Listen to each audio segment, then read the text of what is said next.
Hey, t'as encore laissé quelque chose sur le feu, hein?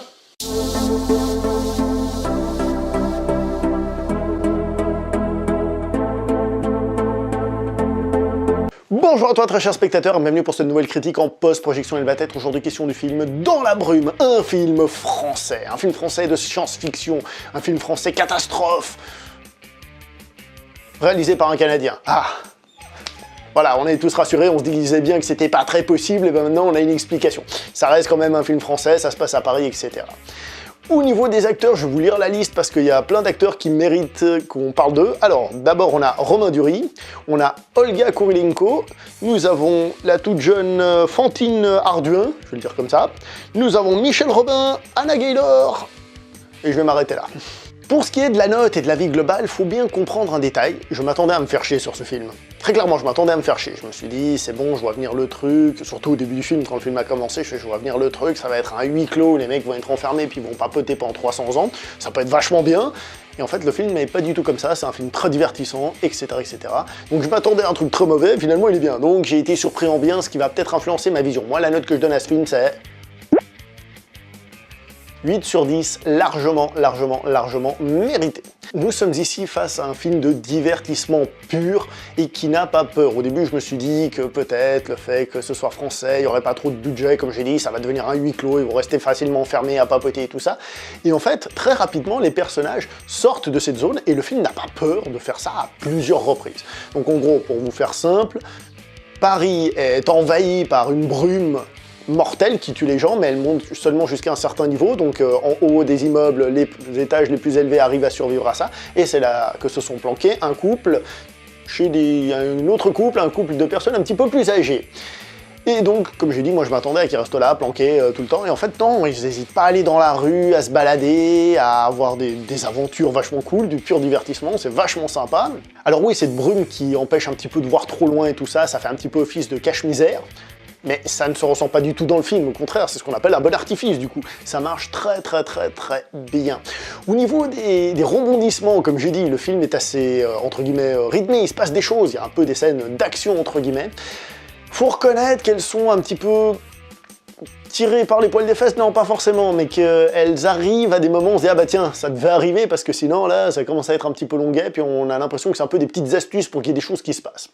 C'est vrai, mais il n'empêche que, justement, ça donne du rythme au film, ça fait qu'on est dedans, etc., etc. Donc on va pas se plaindre, le film est très réussi. Il n'y a pas trop à critiquer à ce niveau-là, je trouve. Au niveau des acteurs, ils sont tous phénoménaux. Tous phénoménaux. Voilà, c'est dit. Tous ceux que je vous ai dit avant, ils sont phénoménaux. Romain Duris, il est excellent. Il y a peut-être 2-3 répliques au tout début du film qui peuvent sonner un petit peu faux, mais c'est même pas du chipotage là, c'est beaucoup plus que ça, c'est aller beaucoup plus loin, c'est carrément emmerder les gens de fait de dire ça. Il est excellent dans le film et il n'y a pas à dire. Olga Kurylenko est énorme. Alors Olga Kurylenko, moi je me souviens d'elle dans Quantum of Solace, James Bond, c'était une James Bond girl. Elle avait aussi été dans comment s'appelle déjà ce film, Oblivion. Ouais, Oblivion. Oui, Oblivion, où elle avait un tout petit rôle de rien du tout, mais elle était aussi dedans. Et c'est typiquement l'actrice qu'on se dit, ah là là, celle-là, elle est là pour son physique, hein, franchement, elle n'a pas grand-chose d'autre. Eh ben non, elle est superbement bien dans ce film, elle joue, mais c'est monumental, elle est excellente.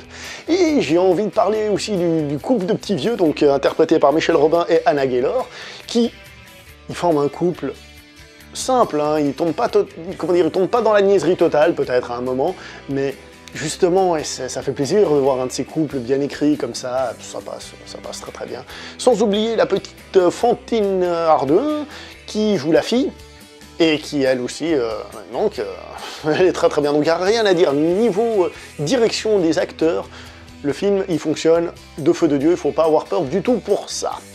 Niveau effets spéciaux, visuels et tout ça, on se dirait, c'est un film français et tout, et ben non, c'est aussi très bien. Alors, on voit évidemment que certains plans sont faits par ordinateur, mais ça ne gêne pas du tout. Certaines fois, la brume, on voit que c'est des effets spéciaux, tout ça, mais il n'y a pas grand-chose à critiquer, franchement, c'est très bien. Le scénario fonctionne plutôt bien. Alors, il y a des moments qui sont assez rigolos, parce qu'on a l'impression que c'est des petits emprunts. Je pense à un plan, surtout, qui m'a vachement fait penser à Gladiator. C'est une main qui se balade comme ça et qui touche Là, c'est du maïs et des trucs comme ça. J'ai fait, oh, tiens, on se croirait chez Ridley Scott. Il faut bien sûr accepter, par exemple, qu'à certains moments, le masque, il bouge pas, ou des trucs comme ça, hein, on est bien d'accord.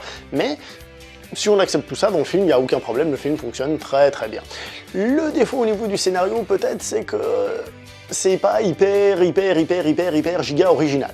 Je veux dire, la substance du truc, on l'a déjà vu plein de fois, donc c'est une famille qui fonctionne pas très bien, et dans cette catastrophe, ils vont un petit peu s'unir. Alors dit comme ça fait très cuculapraline, très vu 2 millions de fois. Le film arrive à éviter cette sensation de lourdeur, de répétition, en étant quelque chose d'assez simple, mais en même temps qui fonctionne.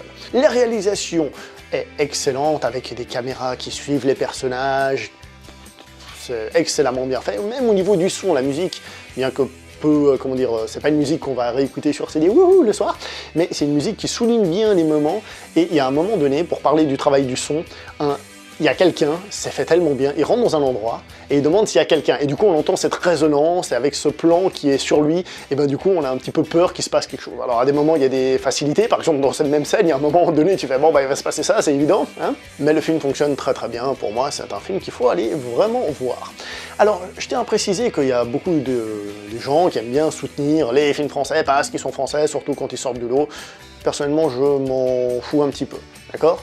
Il faut soutenir un film parce qu'il est bon, quelle que soit son origine. Si c'est un film turc et il est bon, bah allez le voir parce qu'il est bon.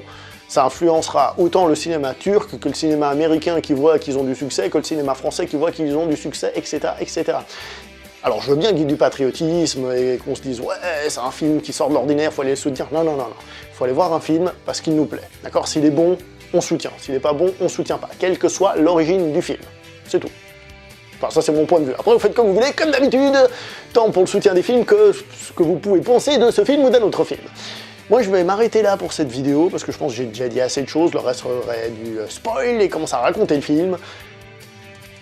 Allez le voir, c'est un conseil que je vous donne. Après Ghostland, je vais voir Dans la brume, donc comme quoi les Français, ils sont sur des très bons coups en ce moment.